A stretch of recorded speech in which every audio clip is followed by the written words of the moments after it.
sangat miris di negeri ini.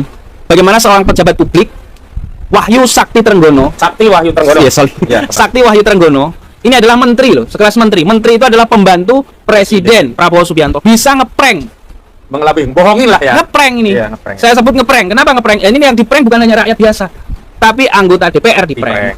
Pak Prabowo sendiri diprank, apalagi masyarakat secara umum. Apa yang diprank? Yang diprank adalah soal pencabutan pagar laut. Dianggap tuntas itu tadi. Dianggap selesai, dianggap tuntas. Dan yang kedua, Arsin Arsin menurut Wahyu Sakti Trenggono itu sanggup untuk membayar ganti rugi 48 miliar. Ini kan luar biasa ini pranknya ini. Sementara dari kuasa hukum Arsin sendiri katanya belum mendapatkan info soal diminta membayar 48 miliar. Kalaupun bisa membayar itu duitnya dari mana gitu loh. Halo kawan, jumpa lagi dengan Toro Channel ya. Assalamualaikum warahmatullahi wabarakatuh. Allahumma sholli ala Sayyidina Muhammad wa ala ali Sayyidina Muhammad. Oke kawan yang menjalankan ibadah puasa ya, semoga bisa full 30 hari dan tentunya pahala melimpah buat kawan-kawan semua. Dan jangan lupa bersedekah ya dengan cara subscribe, like-nya bosku ya. Oke langsung aja, bismillahirrahmanirrahim. Kali ini kita kritisi, kita simak masalah janji-janji Menteri KKP ya. Diduga banyak menteri ya, termasuk Nurson Wahid yang katanya mau menghanguskan sekian ratus SHGB ilegal, ternyata zong atau menipu rakyat, bahkan menipu atasannya, bahkan berbohong. Dan juga Menteri KKP yang katanya sudah menyelesaikan semua pagar laut ilegal, ternyata masih berkeliaran banyak sekali dan malah diuruk sama pihak pengembang, yang dimana pihak pengembang itu mengatasnamakan PSN, Proyek Strategis Nasional, yaitu proyek yang digunakan, dimanfaatkan untuk kemakmuran rakyat, tapi sebaliknya hanya digunakan untuk kemakmuran bangsa lain ya, atau kemakmuran orang-orang tertentu ya. Langsung aja ya, Menteri Kelautan dan Perikanan ya, atau KKP Wahyu Trenggono ya, membongkar pagar laut yang terbuat dari bambu yang menancap di perairan Tangerang, Banten ya, malah mulai sudah lama sekali itu, 22 Januari 25 ya. Staf khusus Menteri Kelautan Perikanan Doni Iswanto Darwin mengatakan mereka tengah persiapan untuk eksekusi dan pembongkaran, dan sudah dilakukan eksekusi dan pembongkaran yang dibantu oleh TNI AL dan instansi-instansi yang lain ya. Tapi belum semuanya, sekedar formalitas diduga seperti itu ya. Sebelumnya Menteri KKP Sakti Wahyu Trenggono menyayangkan pembongkaran pagar laut tersebut karena dinilai masih diperlukan untuk penyelidikan. Namun setelah bertemu dengan Presiden Prabowo Subianto di Istana Kepresidenan ya, di Jakarta pada bulan Januari 2025 kemarin ya, belum lama, dia mengatakan bahwa pagar laut tersebut akan dibongkar ya, jadi akan dibersihkan semua karena itu ilegal. Dan juga SHGB yang sudah diterbitkan secara ilegal atau sertifikat yang ada di laut ataupun sertifikat yang sudah dianggap tanah musnah itu mau dihanguskan, ternyata hanyalah omong kosong belaka ya. Selanjutnya kita simak dulu yang ini, langsung gas. Ini ada yang kemudian diadu domba nih. Ini saya pikir adu domba namanya. Sebagian masyarakat dihargai berapa 3 juta per meter untuk relokasi rumahnya ya. Nah ini ada yang 300.000 per meter. Nah ini kan adu domba namanya. Sesama kita diadu domba, sesama anak bangsa diadu domba. Dan ini harus negara yang bisa menyelesaikan ini. Dan saya pikir ini adalah waktu yang tepat bagi Pak Prabowo Subianto untuk membuktikan kata-katanya yang tidak omon-omon itu. Bagaimana jiwa patriotismenya Pak Prabowo sebagai mantan Danjen Kopassus ya, yang tentu sudah ada nasionalisme di sana, ditetapkan di sana. Dan ini hari ini kita lihat nasionalisme sedang diopok-opok di negeri ini. Nah maka untuk itu yang terakhir, harus kemudian proyek ini segera dihentikan. Dan yang berkaitan dengan hukum, misalnya pemagaran laut ini kan kaitannya dengan hukum, ini pelanggaran hukum, segera ditangkap. Penggusuran tanah, perampasan tanah ini segera ditangkap. Kalau ini tidak ditangkap, apalagi cuman Arsin doang, dan inisial T yang kuat dugaan itu adalah Tarsin, yang awal-awalnya berkoar-koar, hanya 2 orang itu saja, itu Masya Allah, kita ini kayak orang bodoh semua gitu loh. Ibu pimpinan Komisi 4 dan Wakil Pimpinan Komisi 4. Jadi artinya nanti kalau ada pertanyaan kenapa gitu ya, ini memang harus tuntutan masyarakat harus dibongkar. Nah itu artinya begitu. Kenapa kalau misalnya dipertanyakan ini anggarannya dari mana? Di sana pun ditanya kami oleh wartawan juga ditanya kami. Anggarannya dari mana Pak? Kami katakan patungan. Kami mengirim orang mengirim pasukan dari KKP ada 460-an, kemudian dari masyarakat nelayan juga 1.000 lebih ya, 1.100 kalau nggak salah, terus 750 dari TNI Angkatan Laut. Dan hari ini masih berlangsung terus dan berjalan membersihkan itu. Dan itu bentuk pertanggungjawaban yang bisa kami lakukan di tengah juga situasi kadang-kadang memang netizen atau masyarakat itu nggak mau tahu, yang penting pokoknya harus bersih begitu saja. Ya itulah, tapi ya sudah, memang itu yang harus menjadi hal yang harus saya hadapi, dan pelan-pelan mudah-mudahan nanti semakin dipahami, masyarakat juga semakin paham. Seluruh aparat, seluruh institusi, bersihkan dirimu.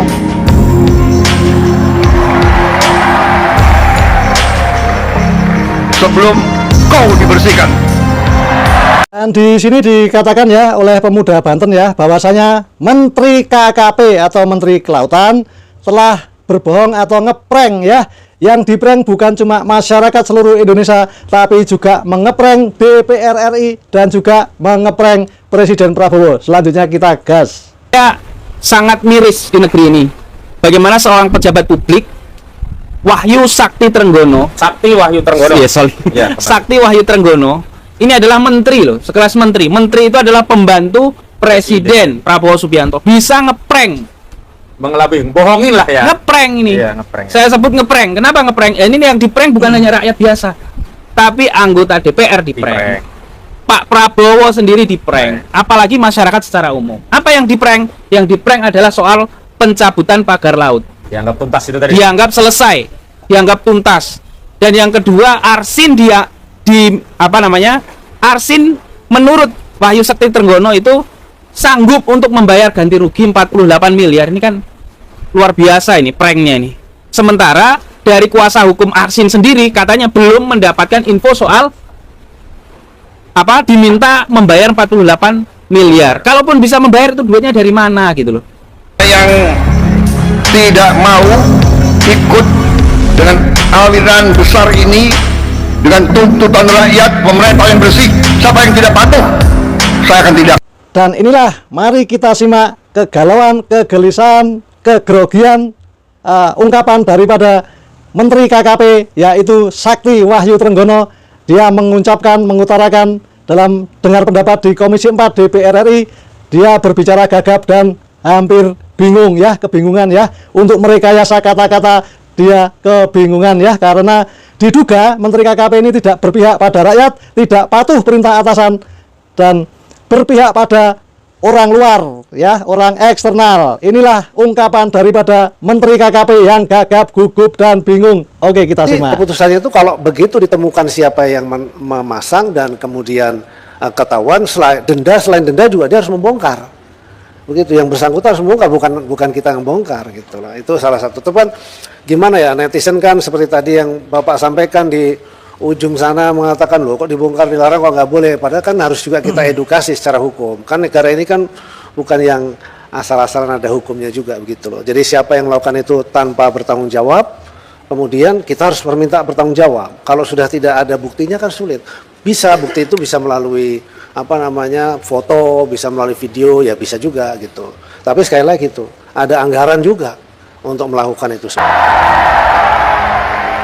Kalau kau tidak setia kepada rakyat Indonesia, kalau kau menghalangi kebijakan-kebijakan yang untuk membantu rakyat Indonesia, saya akan tindak, saudara-saudara sekalian. Di sini dijelaskan oleh anggota DPR RI, komisi berapa?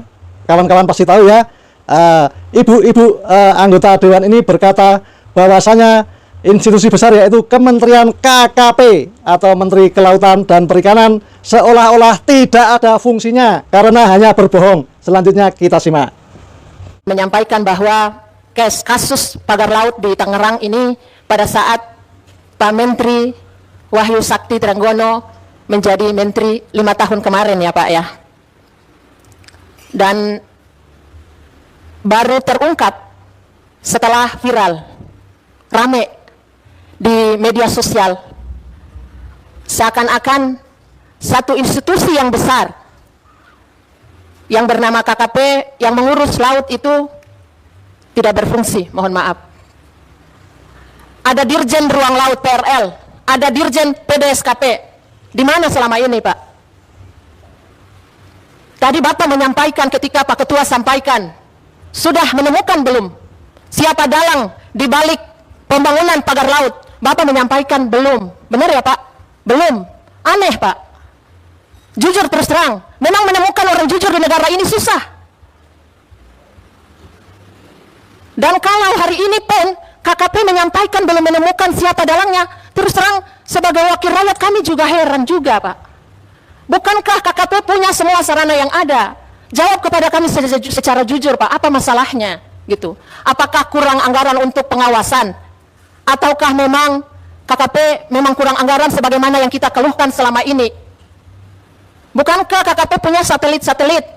Yang saya tahu Pak Menteri sudah di-launching bulan Juli ya. Kawan, selanjutnya kita simak ya video full ya, survei langsung ya masyarakat Banten ya. Survei di seluruh Banten, kondisi PIK 2 yang katanya sudah dibatalkan, sudah dihentikan sedemikian rupa, tapi ternyata masih masuk dalam 77 PSN yang ada di Indonesia. Dan pemagaran laut belum tuntas, maksudnya belum tuntas untuk dibongkar, tapi malah pengurukan dan perampasan tanah semakin merajalela, diduga demikian. Dan ini kebenaran yang disurvei oleh pengacara si Ahmad Khawirudin, siapa itu yang dari Banten, si pemberani itu ya, dan masyarakat sekitar ya. Dan Banten pun sudah bersatu, Kesultanan Banten sudah bersatu, siap perang melawan penjajah. Oke, langsung aja kita simak selengkapnya full ya. Agak panjang, gas. Itu presiden ngeprank, Bukan hanya ngeprank rakyat, ngeprank presidennya ngeprank juga. presidennya, ngeprank TNI, ngeprank Polri, Ngeprank rakyat. ngeprank Prabowo. Dan ini menurut saya adalah fatal sekali kalau ini dibiarkan. Kalau ini dibiarkan, maka sudah tidak usah ada pemerintahan kalau kayak gitu. Semuanya bisa bohong, semuanya bisa diatur, semuanya bisa ngomong sesuka hatinya. Kalau itu dibiarkan. Jadi menurut saya harusnya Pak Prabowo Subianto ini segera memecat Wahyu Sakti Trenggono, Sakti Wahyu Trenggono ini sebagai Menteri KKP. Karena ini, mohon maaf ya, kalau seorang pejabat publik ini bohong, itu kan sudah melanggar minimal etik lah. Secara etik dia sudah melanggar. Kalau secara etik moralnya itu sudah melanggar, ini maka sudah pantas dia itu untuk minimal dipidana lah ya. Mungkin Bang Ahmad Khosinuddin bisa memberikan pasal pidananya. Ya, mundur dulu lah, pidana nanti gampang lah. Nah, itu yang Kalau ketiga. nggak mau mundur ya dipecat gitu. Ya, itu yang ketiga. Terus yang keempat, ini soal sosial media. Saya pikir ini penting Bang Ahmad Khosinuddin karena mohon maaf ya, harapan kita kecil ketika kita berharap kepada pemerintahan secara utuh ya. Bagaimana kita mengharapkan pemerintahan ini berjalan sebagaimana mestinya. Kecuali rakyat ini benar-benar mengambil tindakannya sendiri ya, yang tidak melanggar undang-undang tentunya. Misalnya melakukan aksi, Bersuara lah Pak ya. bersuara, atau juga melakukan gugatan seperti yang dilakukan oleh Pak Ahmad Khosinuddin dan kawan-kawan ya. Termasuk apa yang kita lakukan hari ini kan dalam rangka untuk melengkapi bukti-bukti yang ada di pengadilan ya. Mitigasi lapangan. Mitigasi lapangan yang kita lakukan hari ini. Jadi itu berikutnya teman-teman semua. Jadi konten kreator yang lain saya pikir ya bukan hanya kita ya, ada Bang Said Didu, ada Bang Edi Mulyadi, ada apa TikToker itu Mahesa, kemudian ada teman-teman yang lain ataupun masyarakat yang ingin kemudian membantu saudaranya, itu saya pikir sangat penting sekali hari ini untuk speak up. Jangan diam. Karena kalau semakin lama ini dibiarkan, ini lama-lama rata ini Bang Ahmad Khosinuddin. Ini baru pagar laut saja itu sudah di-prank. Ini lama-lama tadi saya dengar ada salah satu kesaksian warga itu sebelah sana itu sudah diuruk. Sudah jadi daratan. Dan kita lihat sendiri lah bagaimana sudah terjadi daratan di sana. Nah, ini kalau kita biarkan lama-lama ini benar-benar menjadi seperti yang dikatakan oleh Bang Said Didu, adanya negara dalam negara. Apalagi tadi juga kita lihat seperti yang disampaikan Bang Ahmad Khosinuddin, bayangkan ya, harga tanah kafling, belum dibangun tanah ini, baru kafling tanahnya ini per meter persegi itu 29 juta. Siapa yang bisa beli 29 juta? Ada masyarakat sini, bayangkan semeter 29 juta. Kalau kita bilang 10 meter aja sudah 290 juta Bang Ahmad Khosinuddin. Itu 10 meter loh. 10 meter itu berapa sih 10 meter? Nah, makanya tidak heran tadi kita lihat di sana, tadi kita ketemu dengan salah satu orang yang konon menurut Bang Hambali itu orang bukan dari Indonesia, tapi dari Singapura tadi, yang ingin investasi di negeri kita, Bang Ahmad Khosinuddin. Ini kalau dibiarkan terus, ini yang punya ini bukan orang kita, Bang Ahmad Khosinuddin. Orang Singapura, orang Cina, orang Hong Kong. Dan apalagi kalau kita masuk ke dalam tadi sudah ada security. Yang barang tentu security itu tidak sembarangan orang bisa masuk. Kebetulan saja kita tadi ada yang kenal di situ sehingga kita bisa diperkenankan masuk. Tidak semuanya masyarakat bisa masuk ke sana, Bang Ahmad Khosinuddin. Dan ini menurut saya ini sudah isunya bukan soal ansih soal perampasan tanah, soal perampasan laut, ini sudah kedaulatan negara. Bagaimana ada entitas tertentu, kita tidak bicara ini Cina, ini bukan Cina ya. Entitas PIK 2 lah katakanlah. Ini gitu ya. entitas PIK 2 katakanlah, bisa kemudian menguasai seenak jidatnya sendiri, menjual untuk kalangan-kalangan tertentu, dan kita tidak bisa sembarangan masuk ke dalamnya. Walaupun tadi di sana kita lihat ya, ada iklan, ada masjid. Nah, tapi masjidnya Masjid Agung belum ada sih, Masjid cuman Agung iklannya belum doang. ada. Nah. Kemudian ada apa namanya? Gereja. Gereja. Ada gereja yang kemudian pelangnya gede banget. Walaupun itu belum ada ya, teman-teman saya. Dan saya pikir itu ada pun setelah diviralkan kemarin ya oleh Bang Ahmad Fazinuddin dan kawan-kawan. Bagaimana perampasan apa namanya, di sana tidak ada masjid. Nah, yang berikutnya yang lebih penting, yang terakhir ini ya, saya pikir ini harus serius. Tadi seperti yang dia sampaikan oleh Bang Ahmad Fazinuddin. Konon di tahun 2026 ini tidak masuk dalam list apa Bang? RPJMN. RPJMN. Jadi tidak menjadi daftar PSN di eranya Prabowo. Nah, tapi meskipun ini tidak masuk ke daftar, faktanya kita lihat sekarang masih terus berjalan nih Pak Prabowo. Dan masyarakat di sini, ini ada yang kemudian diadu domba nih. Ini saya pikir adu domba namanya. Sebagian masyarakat dihargai berapa 3 juta per meter untuk relokasi ya. untuk relokasi rumahnya ya. Nah, ini ada yang 300.000 per meter. Nah, ini kan adu domba namanya. Sesama kita diadu domba, sesama anak bangsa diadu domba. Dan ini harus negara yang bisa menyelesaikan ini. Dan saya pikir ini adalah waktu yang tepat bagi Pak Prabowo Subianto untuk membuktikan kata-katanya yang tidak omon-omon itu. Bagaimana jiwa patriotismenya Pak Prabowo sebagai mantan Danjen Kopassus ya, yang tentu sudah ada nasionalisme di sana, ditetapkan di sana, dan ini hari ini kita lihat nasionalisme sedang diopok-opok di negeri ini. Nah, maka untuk itu yang terakhir harus kemudian proyek ini segera dihentikan, dan yang berkaitan dengan hukum, misalnya pemagaran laut ini kan kaitannya dengan hukum, ini pelanggaran hukum, segera ditangkap. Penggusuran tanah, perampasan tanah ini segera ditangkap. Kalau ini tidak ditangkap, apalagi cuman Arsin doang, dan inisial T yang kuadugaan itu adalah Tarsin, yang awal-awalnya berkoar-koar, hanya 2 orang itu saja, itu Masya Allah. Kita ini kayak orang bodoh semua gitu loh. Orang Indonesia ini dianggap orang blow on semua oleh pemerintahan kita ini. Dianggap kita ini orang nggak ngerti gitu. Padahal kita tahu, kita tinggal datang aja ke situ, kita tahu itu siapa di balik ini semua. Kita tinggal tuju hidung gitu. Apakah orang DPR ini blow on semua? Saya pikir enggak. Apakah aparat kepolisian itu nggak ngerti? Saya pikir enggak juga. Ini sudah kejahatan yang telanjang di depan mata. Kok bisa dibiarkan begitu saja? Nah, itu mungkin yang terakhir pandangan dari saya, Bung Ahmad Fazinuddin, dan saya pikir saya pesankan kepada teman-teman yang lain, khususnya aktivis media sosial ya, citizen jurnalisme. Jadi seorang jurnalis itu tidak melulu dia harus punya pers ya. Walaupun saya ini punya pers ya, namanya SNN, Satu Indonesia News Network, dan bisa dilihat di sana tulis-tulisannya, websitenya ada dan resmi. Tapi boleh juga masyarakat mengupload selama itu fakta, bukan prank seperti apa yang disampaikan oleh Sakti Wahyu Trenggono. Oke, baik, terima kasih Bang Ahmad Fazinuddin. Wassalamualaikum warahmatullahi wabarakatuh.